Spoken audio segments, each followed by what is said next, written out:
ಶ್ರೀ ಗುರುಭ್ಯೋ ನಮಃ ಪರಮಗುರುಭ್ಯೋ ನಮಃ ಶ್ರೀಮದಾನಂದತೀರ್ಥ ಭಗವತ್ಪಾದಾಚಾರ್ಯ ಗುರುಭ್ಯೋ ನಮಃ ಹರಿ ಓಂ ನಾರಾಯಣಂ ಸುರಗುರುಂ ಜಗದೇಕನಾಥಂ ಭಕ್ತಪ್ರಿಯಂ ಸಕಲಲೋಕನಮಸ್ಕೃತಂ ಚ ತ್ರೈಗುಣ್ಯವರ್ಜಿತಮಜಂ ವಿಭುಮಾದ್ಯಮೀಶಂ ವಂದೇ ಭವಘ್ನಂ ಅಮರಾಸುರಸಿದ್ಧವಂದ್ಯಂ ನಾರಾಯಣಾಯ ಪರಿಪೂರ್ಣಗುಣಾರ್ಣವಾಯ ವಿಶ್ವೋದಯಸ್ಥಿತಿಲಯೋನ್ನಿಯತಿಪ್ರದಾಯ ಜ್ಞಾನಪ್ರದಾಯ ವಿಬುಧಾಸುರಸೌಖ್ಯದುಃಖಸತ್ಕಾರಣಾಯ ವಿತತಾಯ ನಮೋ ನಮಸ್ತೆ. ಸರ್ವಮಂಗಲಮಂಗಲ್ಯೆ ಶಿವೆ ಸರ್ವಾರ್ಥಸಾಧಿಕೆ ಶರಣ್ಯೆ ತ್ರ್ಯಂಬಕೆ ಗೌರಿ ನಾರಾಯಣಿ ನಮೋಸ್ತುತೆ. ಧರ್ಮ ವಿಜ್ಞಾನ ವೈರಾಗ್ಯ ಪರಮೈಶ್ವರ್ಯಶಾಲಿನಃ ಆನಂದತೀರ್ಥ ಭಗವತ್ಪಾದಾನ್ ವಂದೇ ನಿರಂತರಂ. ನಮೋಸ್ತು ತಾತ್ವಿಕಾ ದೇವಾಃ ವಿಷ್ಣು ಭಕ್ತಿಪರಾಯಣಾಃ ಧರ್ಮ ಮಾರ್ಗೇ ಪ್ರೇರಯಂತು ಭವಂತಃ ಸರ್ವ ಏವ ಹಿ. ಆನಂದತೀರ್ಥೋಪದಿಷ್ಟೋ ನಿಧಿರ್ನಾರಾಯಣಾಹ್ವಯಃ ಪ್ರದರ್ಶಿತೋ ಯೇನ ಸಮ್ಯಕ್ ಜಯತೀರ್ಥಂ ತಮಾಶ್ರಯೇ. ನೌಮಿನ್ಯಾಯಸುಧಾಧಿಕೃಜ್ಜಯ ಮುನೀನ್ ಶ್ರೀಪಾದರಾಟ್ಸನ್ಮಣೀನ್ ವ್ಯಾಸಾರ್ಯಾನ್ ವಿವಿಧಾಗಮಾಬ್ಧಿವಿಹರಾನ್ ಶ್ರೀವಾದಿರಾಜಾನಪಿ. ವಂದೇ ಹಂಸವರಾನ್ ರಘುತ್ತಮ ಗುರುನ್ ವೈದಗ್ಧ್ಯವರಾನ್ ನಿಧೀನ್ ಶ್ರೀ ಸತ್ಯವ್ರತ ರಾಘವೇಂದ್ರ ಮುನಿಪಾನ್ ಸದ್ಬೋಧ ಸಧ್ಯಾನಪಾನ್. ವಿದ್ಯಾಪೀಠ ವಿಧಾತಾರಂ ವಿದ್ಯಾವಾರಿಧಿ ಚಂದಿರಂ ವಿದ್ಯಾರ್ಥಿವತ್ಸಲಂ ವಂದೇ ಮಹಾಮಹಿಮ ಸದ್ಗುರುಂ ಆಪಾದಮೌಲಿ ಪರ್ಯಂತಂ. ಗುರುಣಾಮಾಕೃತಿಂ ಸ್ಮರೇತ್ತೇನ ವಿಘ್ನಾಃ ಪ್ರಣಶ್ಯಂತಿ ಸಿದ್ಧ್ಯಂತಿ ಚ ಮನೋರಥಾಃ. ಶ್ರೀ ಗುರುಭ್ಯೋ ನಮಃ.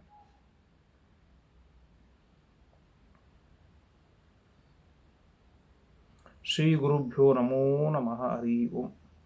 ನಾರಾಯಣಂ ನಮಸ್ಕೃತ್ಯ ನರಂಚೈವ ನರೋತ್ತಮಂ ದೇವೀಂ ಸರಸ್ವತೀಂ ವ್ಯಾಸಂ ತತೋ ಜಯಂ ಉದೀರಯೇತ್. ಮಹತ್ವಾದ್ ಭಾರವತ್ವಾಚ್ಚ ಮಹಾಭಾರತ ಮುಚ್ಯತೆ ನಿರುಕ್ತಮಸ್ಯ ಯೋ ವೇದ ಸರ್ವಪಾಪೈಃ ಪ್ರಮುಚ್ಯತೆ. ಕೃಷ್ಣದ್ವೈಪಾಯನಂ ವ್ಯಾಸಂ ವಿದ್ಧಿ ನಾರಾಯಣಂ ಪ್ರಭುಂ ಕೋಹ್ಯನ್ಯಃ ಪುಂಡರೀಕಾಕ್ಷಾನ್ ಮಹಾಭಾರತ ಕೃದ್ಭವೇತ್. ವೇದೇ ರಾಮಾಯಣೇ ಚೈವ ಪುರಾಣೇ ಭಾರತೆ ತಥಾ ಆದಾವಂತೆ ಚ ಮಧ್ಯೆ ಚ ವಿಷ್ಣುಃ ಸರ್ವತ್ರ ಗೀಯತೆ. ನಮೋ ಭಗವತೆ ತಸ್ಮೈ ವ್ಯಾಸಾಯಾಮಿತ ತೇಜಸೇ ಯಸ್ಯ ಪ್ರಸಾದಾದ್ ವಕ್ಷ್ಯಾಮಿ ನಾರಾಯಣ ಕಥಾಮಿಮಾಂ. ಸ್ವಸ್ತ್ಯಸ್ತು ಅಶೇಷ ಸನ್ಮಂಗಲಾನಿ ಭವಂತು. ಜನಮೇಜಯ ಉವಾಚ ತಸ್ಮಿನ್ ಕೃತಾಸ್ತೆ ರಥಿನಾಂ ಪ್ರವೀರೆ ಪ್ರತ್ಯಾಗತೆ ಭವನಾದ್ವೃತ್ರಹಂತು. ಅತಃ ಪರಂ ಕಿಮಕುರ್ವಂತ ಪಾರ್ಥಾಃ ಸಮೇತ್ಯ ಶೂರೇಣ ಧನಂಜಯೇನ.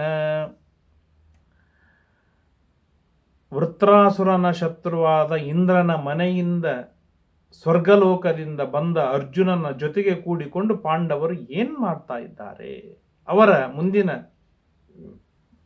ವ್ಯಾಪಾರಗಳು ಹೇಗಿತ್ತು ಎಂದು ಜನಮೇಜಯ ಪ್ರಶ್ನೆ ಮಾಡಿದಾಗ ವೈಶಂಪಾಯನರು ಅಜಗರ ಪರ್ವವನ್ನು, ಬಹಳ ಸುಂದರವಾದ ಪರ್ವ, ಚೆಂದಾಗಿ ವಿವರಣೆಯನ್ನು ಮಾಡ್ತಾರೆ. ಕೆಲವೊಮ್ಮೆ ಏನಾಗತ್ತೆ ಅಂದರೆ, ಅಯೋಗ್ಯನಾದ ವ್ಯಕ್ತಿಗೆ ಯೋಗ್ಯತೆ ಮೀರಿ ಸಿಗುವ ಫಲಗಳೇನಿವೆ ಇದು ಮಹಾ ಅಹಂಕಾರಕ್ಕೆ ಕಾರಣವಾಗತ್ತೆ. ಆ ಅಹಂಕಾರವೇನಿದೆ ಭಾರೀ ಅನರ್ಥಕ್ಕೆ ಗುರಿಯಾಗತ್ತೆ. ಆದ್ದರಿಂದಾಗಿ ಹೆಚ್ಚಿನದನ್ನು ಅಪೇಕ್ಷಿಸಬಾರದು. ದೈವಯೋಗಾತ್ ಹೆಚ್ಚಿನದು ಸಿಕ್ಕಾಗ ಬಹಳ ಉನ್ಮತ್ತರಾಗಬಾರದು.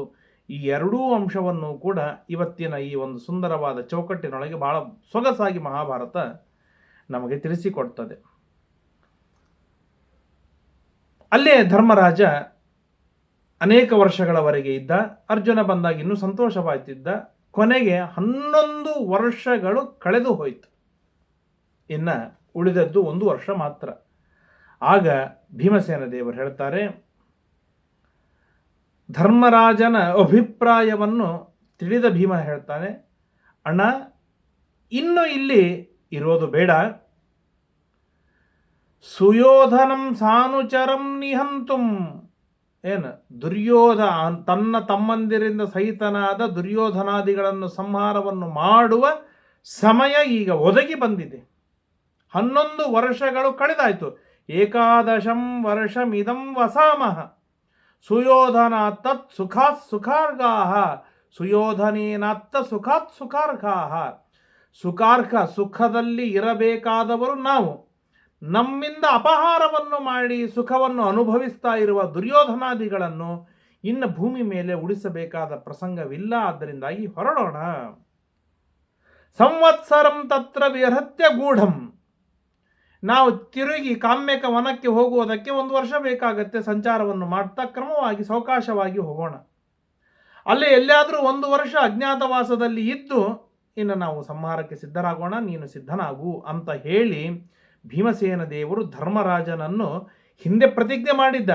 11 ವರ್ಷದ ಹಿಂದೆ ಮಾಡಿದ ಪ್ರತಿಜ್ಞೆ ಅದು ಮಾಸಿ ಹೋಗಬಾರದು. ಆ ಪ್ರತಿಜ್ಞೆ ಮತ್ತೂ ಗಟ್ಟಿಯಾಗಬೇಕು ಎನ್ನುವ ಕಾರಣಕ್ಕಾಗಿ ಭೀಮಸೇನ ದೇವರು ಗಟ್ಟಿಯಾಗಿ ಹೇಳ್ತಾರೆ. ಹೇಳಿದಾಗ ಧರ್ಮರಾಜ ಹೇಳ್ತಾನೆ, ಅವಶ್ಯವಾಗಿ ಈ ಕಾರ್ಯದೊಳಗೆ ವಿಚಾರವೇ ಇಲ್ಲ, ಈ ಗಂಧಮಾದನ ಪರ್ವತದಿಂದ ಸಾವಕಾಶವಾಗಿ ಹೊರಡೋಣ ಅಂತ ಹೇಳಿ ಧೌಮ್ಯಾಚಾರ್ಯರು, ಪಾಂಡವರು, ದ್ರೌಪದಿ, ಉಳಿದ ಬ್ರಾಹ್ಮಣ ಋಷಿಗಳಿಂದ ಸಹಿತರಾಗಿ ಅಲ್ಲಿಂದ ಮುಂದೆ ಹೊರಡ್ತಾರೆ. ಬಹ್ವಾಶ್ಚರ್ಯೇ ವನೇ ತೇಷಾಂ ವಸತಾಂ ಉಗ್ರಧನ್ವಿನಾಂ ಪ್ರಾಪ್ತಾನಾಂ ಆಶ್ರಮಂ ರಾಜರ್ಷೇರ್ ವೃಷಪರ್ವಣಃ. ಅವರು ಗಂಧಮಾದನ ಪರ್ವತದಿಂದ ತಿರುಗಿ ಬರ್ತಾ ಎಲ್ಲಿಗೆ ಬಂದರು ಅಂತಂದರೆ ವೃಷಪರ್ವರಾಜನ ಆಶ್ರಮಕ್ಕೆ ಬಂದರು. ನಾವು ಮೊದಲಿಗೆ ಕೇಳಿದ್ದೇವೆ, ವೃಷಪರ್ವನ ಆಶ್ರಮದಿಂದಲೇ ಗಂಧಮಾದನ ಪರ್ವತಕ್ಕೆ ಹೋಗಿದ್ದರು. ಹಾಗಾಗಿ ಗಂಧಮಾದನ ಪರ್ವತದಿಂದ ಆ ದಾರಿಯೊಳಗೆ ಸಂಚಾರವನ್ನು ಮಾಡ್ತಾ ವೃಷಪರ್ವನ ಆಶ್ರಮಕ್ಕೆ ಬರ್ತಾರೆ. ಯದೃಚ್ಛಯ ಧನುಷ್ಪಾಣಿರ್ಬದ್ಧ ಖಡ್ಗೋ ವೃಕೋದರ ದದರ್ಶ ತದ್ವನಂ ರಮ್ಯಂ ದೇವಗಂಧರ್ವ ಸೇವಿತಂ. ಆ ವೃಷಪರ್ವರಾಜನ ಆಶ್ರಮವಿರುವಂಥ ವನವೇನಿದೆ, ದೇವತೆಗಳು ಗಂಧರ್ವರೇ ವಿಹಾರವನ್ನು ಮಾಡುವಂಥ ಪರಮ ಸುಂದರವಾದ ಅತ್ಯದ್ಭುತವಾದ ವನ. ಆ ವನದೊಳಗೆ ಅನೇಕ ಕ್ರೂರವಾದ ಆನೆ ಮೊದಲಾದ ಪ್ರಾಣಿಗಳು ಅಲ್ಲಿ ವಾಸವಾಗಿದ್ದವು. ಭೀಮ ವಿಚಾರವನ್ನು ಮಾಡ್ತಾನೆ, ದೇವ ಋಷಿ ಗಂಧರ್ವರಿಗೆ ಪೀಡೆಯ ಪಾಡುವಂತಹ ಏನೆಲ್ಲ ಈ ಕ್ರೂರವಾದ ಮೃಗಗಳನ್ನು ಸಂಹಾರವೂ ಆಗಬೇಕು, ದೇವ ಋಷಿಗಳ ತಪಸ್ಸೂ ಆಗಬೇಕು, ಜೊತೆಗೆ ನನ್ನ ವಿಹಾರವನ್ನೂ ಆಗಬೇಕು ಎಂದು ಬಯಸಿ ಅಲ್ಲಿಂದ ಭೀಮಸೇನ ದೇವರು ಬಿಲ್ಬಾಣಗಳನ್ನು ಧನುಷ್ಪಾಣಿ ಬದ್ಧ ಖಡ್ಗ, ಟೊಂಕಕ್ಕೆ ಖಡ್ಗವನ್ನು ಕಟ್ಟಿಕೊಂಡು ಕೈಯಲ್ಲಿ ಧನುಸ್ಸನ್ನು ಹಿಡಿದು ಭೀಮಸೇನ ದೇವರು ಹೊರಡುತ್ತಾರೆ ಬೇಟೆಯಾಡೋದಕ್ಕೆ. ಅಲ್ಲ, ಗದೆ ಯಾಕೆ ಸ್ವೀಕಾರವನ್ನು ಮಾಡಲಿಲ್ಲ ಅಂತ ಪ್ರಶ್ನೆ ಬರುತ್ತೆ. ಗದೆ ಯುದ್ಧಕ್ಕೆ ಎದುರಿಗೆ ಬಂದಾಗ ಸಂಹಾರ ಮಾಡುವುದಕ್ಕೆ, ದೂರದಲ್ಲಿರುವ ಪ್ರಾಣಿಗಳನ್ನು ಸಂಹಾರವನ್ನು ಮಾಡುವುದಕ್ಕಾಗಿ ಗದೆ ಉಪಯೋಗ ಬರೋದಿಲ್ಲ, ಬಿಲ್ ಬಾಣಗಳೇ ಉಪಯೋಗ ಬರುತ್ತೆ ಅಂತ ಹೇಳಿ ಭೀಮಸೇನ ದೇವರು ಬಿಲ್ ಬಾಣಗಳನ್ನು ಹಿಡಿದುಕೊಂಡು ಅಲ್ಲಿಂದ ಹೋಗ್ತಾರೆ. ಬೆಳಗ್ಗಿನ ಜಾವ ಹೋಗಿದ್ದಾರೆ, ಮಧ್ಯಾಹ್ನ ಸಾಯಂಕಾಲವಾಗ್ತಾ ಇದೆ. ಆಗೇನಾಯಿತು ಅಂತಂದರೆ,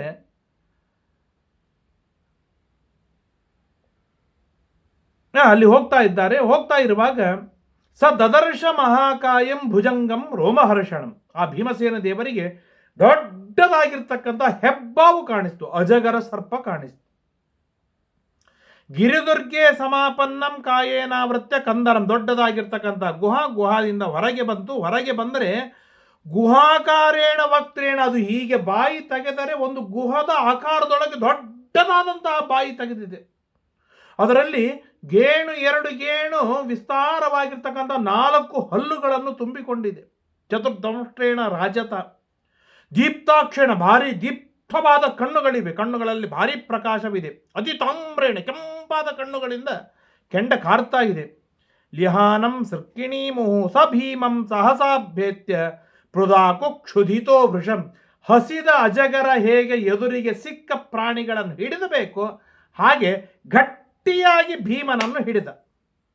ಅಜಗರ ಏನು ಮಾಡುತ್ತೆ ಅಂದರೆ, ತಾನು ಮೊದಲಿಗೆ ಸಮಗ್ರವಾದ ವ್ಯಕ್ತಿಯನ್ನು, ಪ್ರಾಣಿಯನ್ನು ಸುತ್ತತ್ತೆ, ಆಮೇಲೆ ಬಾಯಿ ಹಾಕಿ ತನ್ನ ಸುತ್ತನ್ನು ಸಡಲು ಮಾಡ್ತಾ ಆ ಪ್ರಾಣಿಯನ್ನು, ಆ ಬೇಟೆಯನ್ನು ತಾನು ಒಳಗೆ ನುಂಗತ್ತೆ. ಆ ಕ್ರಮದೊಳಗೆ ಸುತ್ತಿಕೊಂಡಿತು. ಜಗ್ರಾಹ ಜಗರೋಗ್ರಾಹೋ ಭುಜಯೋರು ಭಯೋರ್ಬಲಾತ್. ಆಗ ಭೀಮಸೇನ ದೇವರು ತಮ್ಮ ಬಲದಿಂದ ಅಜಗರನನ್ನು ಹಿಡಿದಿದ್ದಾರೆ. ಅಜಗರ ಸುತ್ತಿಕೊಂಡಿದ್ದಾನೆ. ದಶನಾಗಸಹಸ್ರಾಣಿ ಧಾರಯಂತಿ ಯದ್ಬಲಂ ತದ್ಬಲಂ ಭೀಮಸೇನಸ್ಯ ಭುಜಯೋರಸಮಂ ಪರೈಃ. 10,000 ಆನೆಗಳ ಬಲವುಳ್ಳಂತಹ ಭೀಮಸೇನ ದೇವರಿಗೆ ಆ ಅಜಗರ ಸರ್ಪ ಸುತ್ತಿಕೊಂಡಿದೆ. ಅಜಗರ ಸರ್ಪದಿಂದ ಹೊರಗೆ ಬರಲಿಕ್ಕೆ ಭೀಮಸೇನನಿಗೆ ಸಾಧ್ಯವಿದೆ.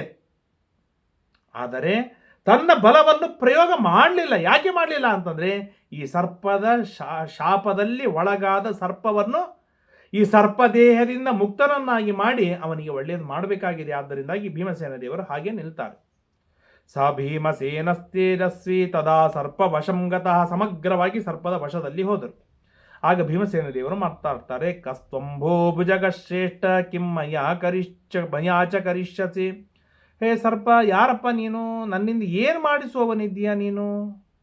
ನಾನೋಡು ಪಾಂಡುರಾಜನ ಮಗನಾಗಿರ್ತಕ್ಕಂಥ ಭೀಮಸೇನ, ಧರ್ಮರಾಜನ ಅಂತರದಲ್ಲಿ ಹುಟ್ಟಿದವನು. 10,000 ಆನೆಯ ಬಲವಿದೆ ಅಂತ ನನ್ನ ನೀನು ಹೇಗೆ ನಿನ್ನ ವಶದಲ್ಲಿ ತೆಗೆದುಕೊಂಡ್ಯಾ ನೀನು?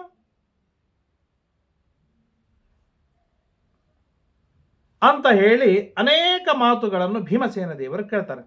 ತದವಶ್ಯಂ ಮಯ ತ್ವಯಾ ಮತ್ತಃ ಶ್ರೋತವ್ಯಂ ಶೃಣುಯನ್ನಮ ಇಮಾಂ ಅವಸ್ಥಾಂ ಸಂಪ್ರಾಪ್ತೋ ಯಹಂ ಕೋಪಾನ್ ಮಹರ್ಷಿಣ. ಕೇಳಿಲಿ ಭೀಮ, ನನಗೆ ಗೊತ್ತು ನೀನು ಭೀಮಸೇನ ಅಂತ. ನಾನೊಂದು ಸಣ್ಣ ಕಥೆಯನ್ನು ಹೇಳ್ತೇನೆ. ಹಿಂದೆ ನಾನು ನಿಮ್ಮ ವಂಶದಲ್ಲೇನೆ ಪೂರ್ವಜ ನಹುಷ, ಭಾರಿ ಪರಾಕ್ರಮಿ, ಬಲಾಢ್ಯ. ಆ ಬಲಾಢ್ಯನಾಗಿರ್ತಕ್ಕಂಥ ನಹುಷ ನಾನು ರಾಜರ್ಷಿ ಆದವನು. ಏನು ಭಾರಿ ನನಗೆ ನಿನ್ನ ಕಿವಿಗೆ ಬಂದಿರಬೇಕು, ನಾನು ರಾಜರ್ಷಿ ಆಗದವನು, ಭಾರಿ ಶ್ರೇಷ್ಠನಾದವನು. ನನಗೇನಾಯಿತು ಅಂತಂದ್ರೆ, ತವೈವ ಪೂರ್ವೇಶಾಂ ಆಯೋರ್ ವಂಶಧರಸ್ಸುತಃ, ಆಯುವಿನ ಮಗನಾದ ನಾನು ನಹುಷ, ತಸ್ಯಾಯುರಾಯೋರ್ ನಹುಷೋ ಯಯಾತಿ ಎಂಬುದಾಗಿ ಹೇಳ್ತಾರೆ.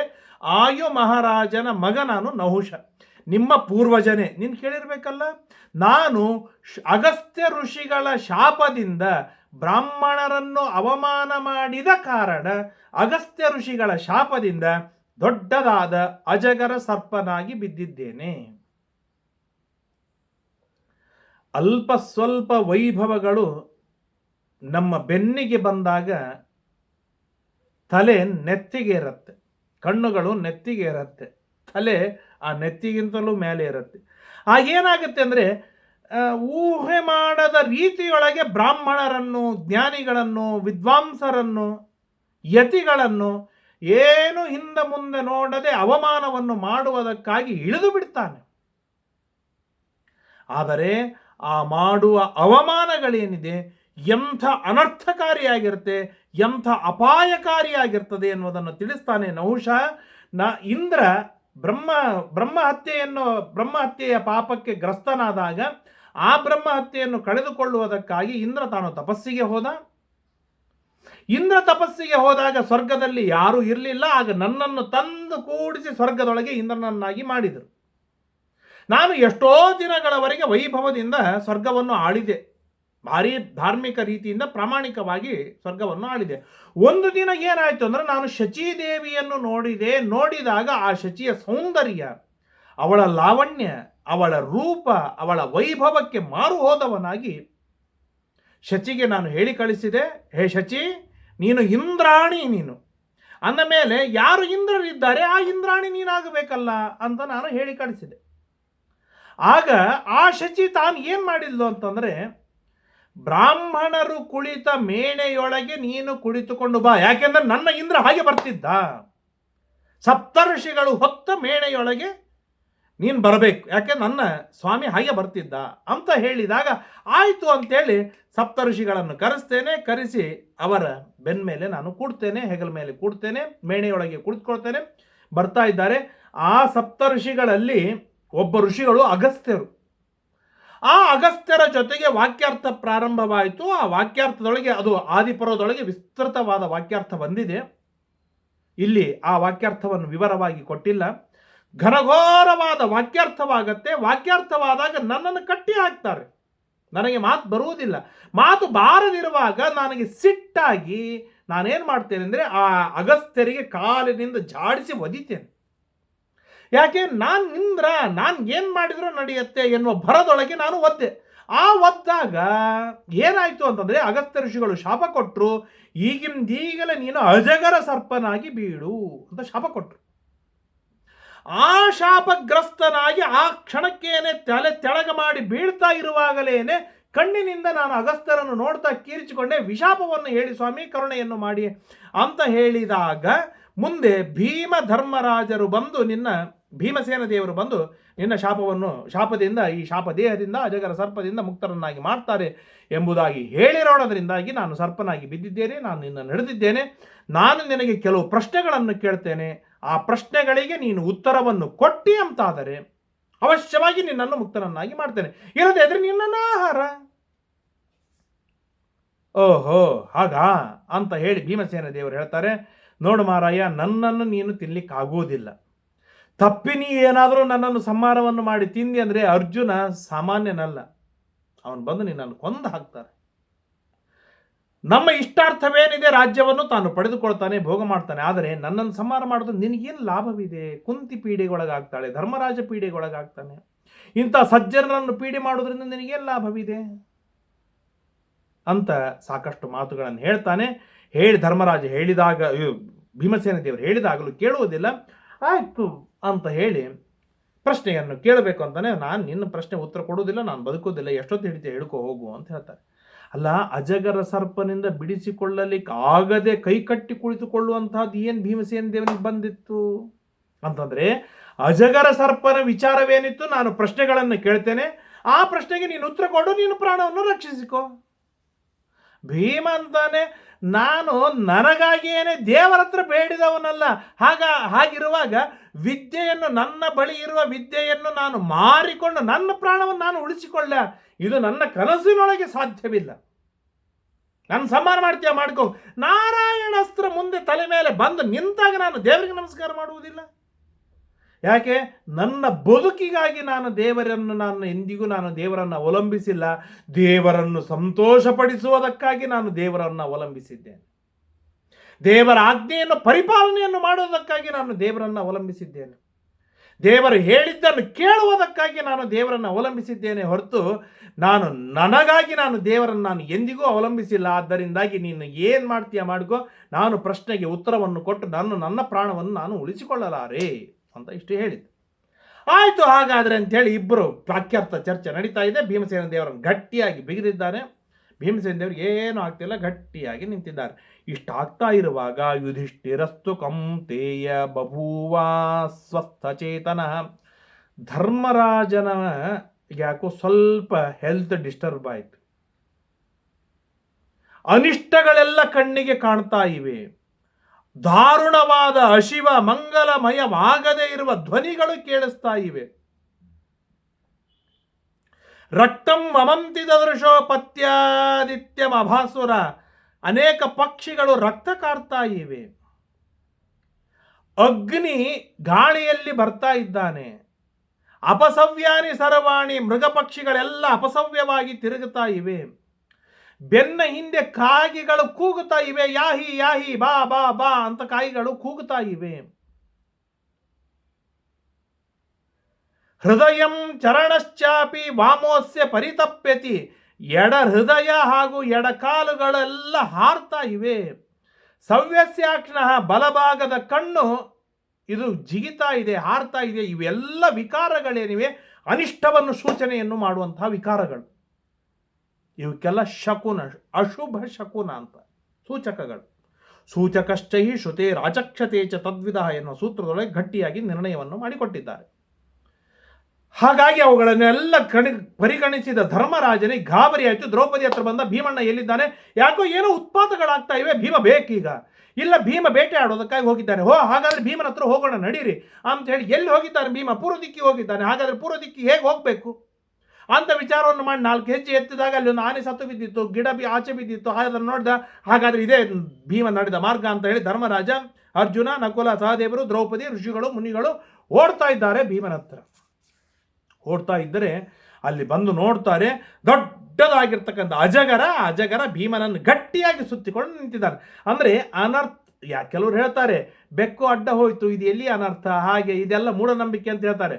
ಧರ್ಮರಾಜನಿಗೆ ಈ ತರಹದ ಧೃತರಾಷ್ಟ್ರನಿಗಾಗಲಿ ಧರ್ಮರಾಜನಿಗಾಗಲಿ ವಿದುರನಿಗಾಗಲಿ ಇನ್ನು ಅನೇಕ ಜ್ಞಾನಿಗಳಿಗೆ ಈ ತರಹದ ಶಕುನಗಳು ಎಲ್ಲಿ ಆಗಿವೆ ಅಲ್ಲಿ ಮುಂದೆ ಕೆಲವೇ ಹೊತ್ತಿನೊಳಗೆ ದೊಡ್ಡ ಅನರ್ಥ ಕಾದಿದೆ ಅನ್ನೋದು ಅವ್ರಿಗೆ ನಿಶ್ಚಿತವಾಗತ್ತೆ. ಇವತ್ತು ನಮಗೂ ಸಹ ನಮಗೆ ಮುಂದಾಗುವ ಅನರ್ಥಗಳನ್ನು ಶಕುನ ರೂಪದೊಳಗೆ ದೇವರು ನಮಗೆ ತೋರಿಸಿಕೊಡ್ತಾರೆ. ಆ ಶಕುನಗಳನ್ನು ನಾವು ನಂಬುವುದಿಲ್ಲ, ಭಂಡ ಧೈರ್ಯದಿಂದ ಹೋಗ್ತೇವೆ. ಅಲ್ಲಿ ಅನರ್ಥಕ್ಕೆ ಅನೇಕ ಬಾರಿ ಗುರಿಯಾಗುವ ಪ್ರಸಂಗ ನಮಗೆ ಎದುರಾಗತ್ತೆ. ಇರಲಿ, ಆದರೆ ಅದೆಲ್ಲ ಅಲ್ಲ. ಈ ಶುಭಾಶುಭ ಸೂಚನೆಗಳೇನಿವೆ ಇವು ಪರಮ ಮಂಗಲಮಯವಾಗಿರುವಂತಹದ್ದು, ಇವು ಅತ್ಯಂತ ಪ್ರಾಮಾಣಿಕವಾದದ್ದು ಎಂಬುದಾಗಿ ಬ್ರಹ್ಮಸೂತ್ರ ಭಾಷ್ಯದೊಳಗೆ ಶ್ರೀಮದ್ ಆಚಾರ್ಯರು ಬ್ರಹ್ಮಸೂತ್ರದೊಳಗೆ ವೇದವ್ಯಾಸ ದೇವರು ಗಟ್ಟಿಯಾಗಿ ಪ್ರತಿಪಾದನೆಯನ್ನು ಮಾಡಿಕೊಡ್ತಾರೆ. ಹತ್ತಿರದಲ್ಲಿ ಬಂದ, ಏನಪ್ಪ ಸರ್ಪ, ಯಾರು ನೀನು? ಬ್ರಾಹ್ಮಣನ, ಋಷಿಯ, ಜ್ಞಾನಿಯ, ದೇವತೆಯ? ಯಾರು ನೀನು? ಯಾಕೆ ನನ್ನ ತಮ್ಮನ್ನು ಹಿಡಿದುಕೊಂಡಿದೆಯಾ? 1000 ಆನೆ ಬಲವಿದೆ, ಸ್ವಲ್ಪ ಈಗ ಜಾಡಿಸಿದ ಮಗನೇ ಹರಿದು ಹೋಗ್ತೀಯ ನೀನು, ಸತ್ತು ಹೋಗ್ತೀಯ ನೀನು ಅಂತ ಹೇಳಿದಾಗ, ಬೇಕಾದಾಗಲಿ ನಾನು ಕೆಲವು ಪ್ರಶ್ನೆಗಳನ್ನು ಕೇಳ್ತೇನೆ, ಆ ಪ್ರಶ್ನೆಗೆ ಉತ್ತರವನ್ನು ಕೊಟ್ಟಿಯ ನಿನ್ನ ತಮ್ಮನನ್ನು ಬಿಡ್ತೇನೆ. ಇಲ್ಲದಿದ್ದರೆ ನೀವು ಓಡಿ, ನಾಳೆ ನಾನು ನಿನ್ನ ತಮ್ಮನನ್ನು ತಿಂತೇನೆ ಇವತ್ತು ರಾತ್ರಿ. ನೀವು ಉಳಿದ್ರಿ ಅಂತ ಆದರೆ, ತಮ್ಮನ ಮೇಲಿನ ವ್ಯಾಮೋಹದಿಂದ ನೀವು ಉಳಿದುಕೊಂಡ್ರೆ ನಾಳೆಯ ದಿನ ನೀವು ನನಗೆ ಆಹಾರವಾಗಬಹುದು. ಆದ್ದರಿಂದಾಗಿ ಒಂದು ಉತ್ತರ ಕೊಡಿ, ಇಲ್ಲೋ ಇಲ್ಲಿಂದ ಹೊರಡಿ ಅಂತ ಸ್ಪಷ್ಟವಾಗಿ ಹೇಳಿದ. ಆಗ ಧರ್ಮರಾಜ ಅಂತಾನೆ, ನನಗೆ ಸಾಧ್ಯವಾದರೆ ನಾನು ಉತ್ತರವನ್ನು ಕೊಡ್ತೇನೆ, ಕೇಳು ಪ್ರಶ್ನೆ. ಬ್ರಾಹ್ಮಣಕ್ಕೋ ಭವೇದ್ರಾಜನ್ ವೇದ್ಯಂ ಕಿಂಚ ಯುಧಿಷ್ಠಿರ ಬ್ರವೀಹ್ಯತಿಮತಿಂ ತ್ವಾಂ ಹಿ ವಾಕ್ಯೇರನು ಮಿನೋಮಿತೆ. ಸರ್ಪ ಕೇಳ್ತಾನೆ, ಬ್ರಾಹ್ಮಣ ಯಾರು? ಸಣ್ಣ ಪ್ರಶ್ನೆ, ಒಂದೇ ಪ್ರಶ್ನೆ, ಬ್ರಾಹ್ಮಣ ಯಾರು ಅಂತ ಕೇಳಿ. ಆಗ ಯುಧಿಷ್ಠಿರ ಹೇಳ್ತಾನೆ, ಎಷ್ಟು ಸುಂದರವಾದ ಉತ್ತರವನ್ನು ಕೊಡ್ತಾನೆ. ಸತ್ಯಂ ದಾನಂ ಕ್ಷಮಾಶೀಲಂ ಆನೃಶಂಸ್ಯಂ ತಪೋಘೃಣ ದೃಶ್ಯಂತೆ ಯತ್ರ ನಾಗೇಂದ್ರ ಸಬ್ರಾಹ್ಮಣ ಇತಿ ಸ್ಮೃತಃ. ಎಲ್ಲಿ ವೈಷ್ಣವರಿಗೆ ಅನುಕೂಲವಾದ ಸತ್ಯವಿದೆ, ಯಥೇಚ್ಛವಾದ ದಾನವಿದೆ, ಕ್ಷಮಾಗುಣವಿದೆ, ಶೀಲ ಸೌಶೀಲ್ಯವಿದೆ, ಆನೃಶಂಸೆ ವಿನಾಕಾರಣ ಇನ್ನೊಬ್ಬರಿಗೆ ಪೀಡೆ ಕೊಡದಿರುವಂತೆ ಆನೃಶಂಸನಾಗಿದ್ದಾನೆ, ಎಲ್ಲಿ ತಪಸ್ಸು ಇದೆ, ಎಲ್ಲಿ ಘೃಣಾ ಕರುಣೆ ಇದೆ, ಅಲ್ಲಿ ಬ್ರಾಹ್ಮಣ, ಅವನೇ ಬ್ರಾಹ್ಮಣ, ಮತ್ತಿನ್ಯಾರು ಅಲ್ಲ, ಅವನೇ ಬ್ರಾಹ್ಮಣ. ಅಲ್ಲ, ಆಗ ಸರ್ಪ ಮತ್ತೊಂದು ಪ್ರಶ್ನೆಯನ್ನು ಮಾಡ್ತಾನೆ, ಹಾಗಾದರೆ ಈ ಎಲ್ಲ ಧರ್ಮಗಳು ಕ್ಷತ್ರಿಯ ವೈಶ್ಯ ಶೂದ್ರರಲ್ಲೂ ಕಾಣುತ್ತೆ ಅಲ್ಲ? ಸತ್ಯ ಬ್ರಾಹ್ಮಣನಲ್ಲಿ, ಶೂದ್ರನಲ್ಲಿ ಸತ್ಯ, ದಾನ, ಅಕ್ರೋಧ ಬ್ರಾಹ್ಮಣನಲ್ಲಿ ಇದೆ, ಆನಶಂಸೆ ಶೂದ್ರನಲ್ಲಿ ಇದೆ, ಅಹಿಂಸಾ ಇದೆ, ಘೃಣ ಇದೆ, ಇವರೆಲ್ಲವೂ ಕೂಡ ಉಳಿದ ಗುಣಗಳು ಉಳಿದವರಲ್ಲಿ ಕಾಣಿಸಿ ಬರುತ್ತೆ ಅಲ್ಲ ಅಂತ ಹೇಳಿದಾಗ ಧರ್ಮರಾಜ ಹೇಳ್ತಾನೆ, ಸಲ್ಲವೂ ಎಲ್ಲರಲ್ಲೂ ಇವೆ, ಇದರಲ್ಲಿ ಎರಡು ಮಾತು ಇಲ್ಲ. ಆದರೆ ಆ ಎಲ್ಲ ಗುಣಗಳು ಯಾರಲ್ಲಿ ಉನ್ನತ ಮಟ್ಟದಲ್ಲಿದೆ ಅವನು ಬ್ರಾಹ್ಮಣ. ಇದಕ್ಕೆ ಭಾಗವತ ಭಾರಿ ಸುಂದರವಾಗಿ ಹೇಳುತ್ತೆ, ಈ ಗುಣಗಳ ಯಾರಲ್ಲಿ ಯಾವ ಬ್ರಾಹ್ಮಣನಲ್ಲಿ ಇಲ್ಲ ಅವನು ಬ್ರಾಹ್ಮಣನಲ್ಲ. ಈ ಗುಣಗಳು ಚಾಂಡಾಲನಲ್ಲಿದ್ದರೆ ಆ ಚಾಂಡಾಲನೇ ಉತ್ತಮನಾಗಿ ಬಿಡ್ತಾನೆ, ವಿಷ್ಣು ಭಕ್ತನಾಗಿ ಬಿಡ್ತಾನೆ ಎಂಬುದಾಗಿ ಹೇಳ್ತಾರೆ.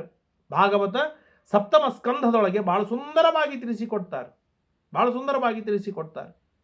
ಈ ರೀತಿಯಾಗಿ ಭಾರೀ ಪ್ರಶ್ನೋತ್ತರಗಳಾಗತ್ತೆ, ಚರ್ಚೆ ಆಗತ್ತೆ. ಧರ್ಮರಾಜ ಬಹಳ ಬುದ್ಧಿವಂತ.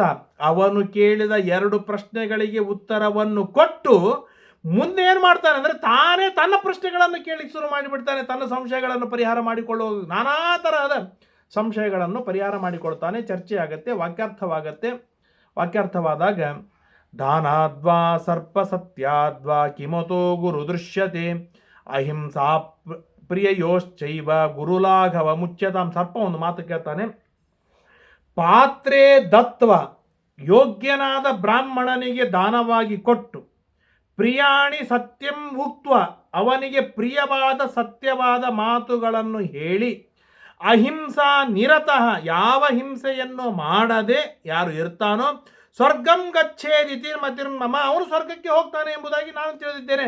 ಯುಧಿಷ್ಠಿರ, ಇದು ಸತ್ಯವಾ ಅಂತ ಸರ್ಪ ಯುಧಿಷ್ಠಿರನಿಗೆ ಮತ್ತೊಂದು ಪ್ರಶ್ನೆಯನ್ನು ಕೇಳಿದ.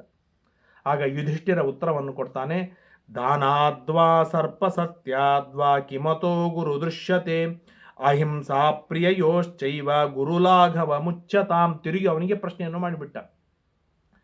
ದಾನಕ್ಕಿಂತಲೂ ಸತ್ಯ ಉತ್ತಮವೋ, ಸತ್ಯಕ್ಕಿಂತಲೂ ದಾನ ಉತ್ತಮವೋ? ಅಥವಾ ಸತ್ಯ ದಾನಗಳಿಗಿಂತಲೂ ಅಹಿಂಸಾ ಅಪ್ರಿಯಗಳು ಇವು ಉತ್ತಮ ಸಣ್ಣದು? ನಮ್ಗೆ ಯಾವುದು ಗೊತ್ತಾಗೋದಿಲ್ಲಲ್ಲ. ಅಹಿಂಸಾ ಪ್ರಿಯ ಪ್ರೀತ್ಯಾಸ್ಪದರಾಗಿರೋದು, ಹಿಂಸೆ ಮಾಡದಿರುವುದು ಇದು ಉತ್ತಮನೋ, ಸತ್ಯದಾನಗಳು ಉತ್ತಮ, ಇದರಲ್ಲಿ ಗುರು ಲಾಘವಗಳು ಯಾವುದು ಅಂತ ಧರ್ಮರಾಜ ತಿರುಗಿ ಕೇಳಿದಾಗ ಸರ್ಪ ಉತ್ತರವನ್ನು ಕೊಡ್ತಾನೆ. ದಾನಂಚ ಸತ್ಯಂ ತತ್ವಂ ವಾ ಅಹಿಂಸಾ ಪ್ರಿಯಮೇವ ಚ ಯೇಷಾಂ ಕಾರ್ಯಗರೀಯಸ್ತ್ವಾ ದೃಶ್ಯತೆ ಗುರು ಲಾಘವಂ. ದಾನ, ಸತ್ಯ, ತತ್ವಜ್ಞಾನ, ಅಹಿಂಸಾ, ಪ್ರಿಯ ಇವು ಎಲ್ಲವೂ ಕೂಡ ಎಲ್ಲಿ ಪ್ರಯೋಗವನ್ನು ಮಾಡಿದ್ದಾರೆ ಅದರ ಮೇಲೆ ಉತ್ತಮ ಲಾಘವಗಳು ನಮಗೆ ನಿರ್ಣಯವಾಗುತ್ತೆ. ಅಂದರೆ ದಾನ ಮಾಡಬೇಕಾಗಿದೆ. ಮೊನ್ನೆ ಯಾರು ಹೇಳ್ತಾ ಇದ್ರು, ಬ್ರಾಹ್ಮಣರಿಗೆ ಯಾಕೆ ದಾನ ಮಾಡಬೇಕು, ನಾನು ಬೇರೆ ಕಡೆಗೆ ದಾನವಾಗಿ ಕೊಡ್ತೇನಲ್ವಾ. ಅಂದರೆ ಬೇರೆ ಕಡೆಗೆ ಕೊಟ್ಟ ದಾನ ಇದು ದಾನ ಅಂತ ಅನಿಸಿಕೊಂಡ್ರು ದೇಣಿಗೆ, ಅದು ದೇಣಿಗೆ ಅನಿಸಿಕೊಳ್ಳುತ್ತೆ, ಡೊನೇಷನ್ ಅನಿಸಿಕೊಳ್ಳುತ್ತೆ. ಇರಲಿ, ಅದು ದಾನ ಎಂದು ಅನಿಸಿಕೊಂಡರೂ ಕೂಡ ಶ್ರೀಕೃಷ್ಣ ಪರಮಾತ್ಮ ಹೇಳ್ತಂಗೆ ಯೋಗ್ಯ ದೇಶೇ ಕಾಲೇ ಚ ಪಾತ್ರೇ ಚ ತದ್ದಾನಂ ಸಾತ್ವಿಕಂ ಸ್ಮೃತಂ ಎಂಬುದಾಗಿ ಹೇಳಿರುವಂತೆ ಉತ್ತಮವಾದ ದೇಶ, ಉತ್ತಮವಾದ ಕಾಲ, ಉತ್ತಮವಾದ ಪಾತ್ರ, ಆ ಪಾತ್ರನಿಗೆ ಕೊಟ್ಟ ದಾನವಿದೆ ಬಹಳ ಶ್ರೇಷ್ಠ ಅನಿಸಿಕೊಳ್ಳುತ್ತೆ, ಅದು ಉತ್ತಮವಾಗಿ ಬಿಡುತ್ತೆ.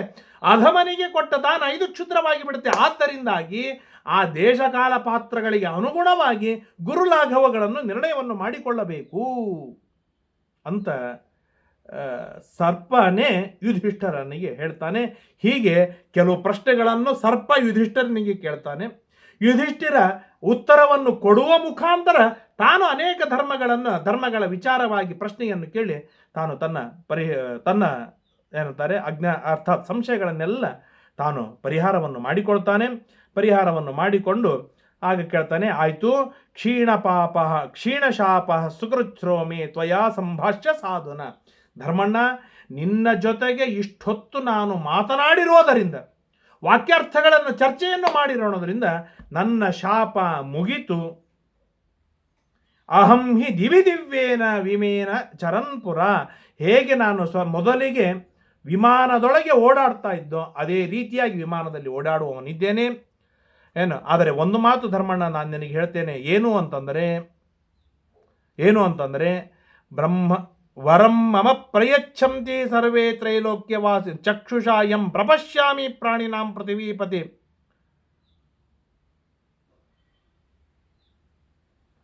ಏನ್ ಮಾತು ಹೇಳ್ತಾನೆ ಅಂತಂದರೆ, ತಥೋ ಮೇ ಬ್ರಹ್ಮಚ ಬ್ರಾಹ್ಮಣತ್ವಂಚ ಏನ ತ್ವಾಂ ಅಹಮೂಚುಚುದಂ.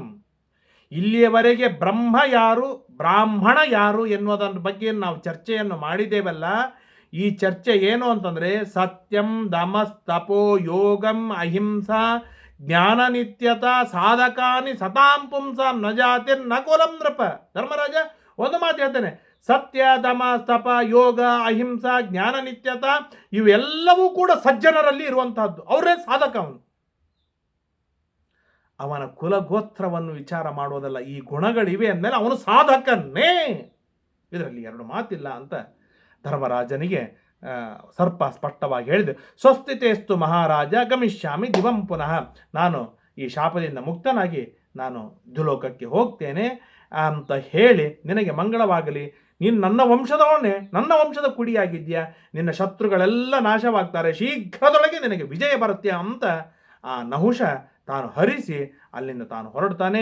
ತತಸ್ತಸ್ಮಿನ್ ಮುಹೂರ್ತೇತು ವಿಮಾನಂ ಕಾಮಗಾಮಿ ವೈ. ಆಗಿಂದಾಗಲೇ ವಿಮಾನ ಬಂತು, ಮನಸ್ಸೋ ಓಡಾಡುವಂಥ ವಿಮಾನ ಬಂತು. ಆ ವಿಮಾನದೊಳಗೆ ಕುಳಿತುಕೊಳ್ತಾನೆ. ದೇವತೆಗಳು ಪುಷ್ಪವೃಷ್ಟಿಯನ್ನು ಮಾಡ್ತಾರೆ. ಯುಧಿಷ್ಠಿರೋಪಿ ಧರ್ಮಾತ್ಮ ಭ್ರಾತ್ರ ಭೀಮೇನ ಸಂಗತಃ. ಯುಧಿಷ್ಠಿರ ಭೀಮಸೇನ ದೇವರಿಂದ ಕೂಡಿಕೊಂಡು ಆ ಹಿರಿಯರಿಗೆ ನಮಸ್ಕಾರವನ್ನು ಮಾಡಿ ಧರ್ಮರಾಜನಿಗೆ ಸಂತೋಷವಾಯಿತು. ಬಿಗಿದಪ್ಪಿಕೊಂಡ ಆನಂದದಿಂದ ಇದ್ದು ಧರ್ಮರಾಜ ಒಂದು ಮಾತನ್ನು ಹೇಳ್ತಾನೆ, ಕೇಳಿಲ್ಲಿ ಭೀಮಣ್ಣ, ಯಾವ ಕಾರಣಕ್ಕೂ ಕೂಡ ನಮ್ಮ ಮುಂದಿನ ಜೀವನದೊಳಗೆ ಯಾವ ಬ್ರಾಹ್ಮಣನಿಗೂ ಅವಮಾನವಾಗುವ ಹಾಗಿಲ್ಲ. ಯಾವ ಬ್ರಾಹ್ಮಣನಲ್ಲಿ ಏನು ಶಕ್ತಿ ಇದೆ, ಏನು ಗುಣಗಳಿವೆ, ಏನು ಪ್ರಭಾವವಿದೆ, ಯಾವ ಮಂತ್ರದ ಬಲವಿದೆ ಗೊತ್ತಿರುವುದಿಲ್ಲ. ನಾವು ಮಾಡುವ ಅತಿ ಸಣ್ಣದಾಗಿರ್ತಕ್ಕಂಥ ಅವಮಾನವೂ ಕೂಡ ನಮಗೆ ಮಹಾಮಾರಿಯಾಗಿ ಕಾಡಬಹುದು. ಆದ್ದರಿಂದಾಗಿ ನಾವೆಂದಿಗೂ ಕೂಡ ಬ್ರಾಹ್ಮಣರಿಗೆ ಅವಮಾನ ಮಾಡುವ ಹಾಗಿಲ್ಲ. ಅದರ ಫಲವನ್ನು ನಾವು ನೋಡಿದ್ದೇವೆ.